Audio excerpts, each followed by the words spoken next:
অবস্থান করছি এখন পাবনা সরকারি অ্যাডট কলেজ মাঠে। আসলে আপনারা হয়তো অনেকেই জানেন এই মাঠটা গেটের পাশে, একদম গেটের সাথে, মেন রাস্তার সাথে, গেট দিয়ে ঢোকার সাথে সাথে কিন্তু এই মাঠটা পাবেন। এই মাঠের যা ভিউ আসলে খুবই সুন্দর, একদম চমৎকার। আর যারা হয়তো দেখেন নাই, মানে দেখলে অবশ্যই ভালো লাগবে আপনাদের। চলে আসবেন, আমাদের পাবনাতে চলে আসবেন, আসলে কলেজ ক্যাম্পাসে ঘুরে যাবেন। আর ওই যে কিছুদিন আগে যে ঠাটা পড়ছে ওই পাশে, ওই যে মানে ঠাটা চত্বর বলা হয় এখন, যে ওই মেহগুন গাছগুলো আছে, সেই গাছটাতে ঠাটা পড়ে আসলে মানে সে দুই ভাগ একদম খণ্ডিত হয়ে গেছে। এর আগে আপনারা ওখানে যাব, অবশ্যই আপনাদের সেটাও দেখাবো, দেখবেন।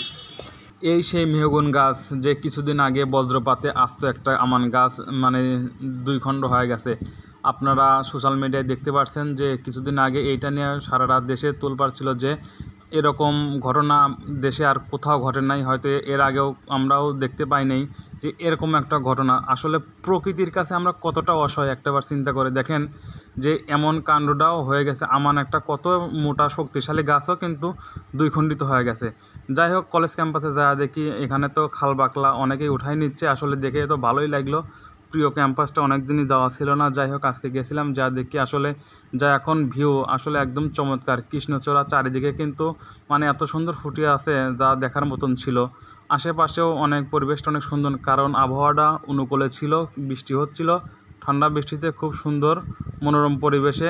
এই গেটটা দেখতে পাচ্ছেন, এই গেটটা হচ্ছে কলেজ থেকে প্রবেশ গেট। কলেজের প্রবেশ গেটের বাম পাশেই আছে ঠাটাবড়া গাছ, ডান পাশে আছে অনেক সুন্দর একটা ফিল্ড, আশেপাশে আছে কৃষ্ণচূড়া ফুল গাছ।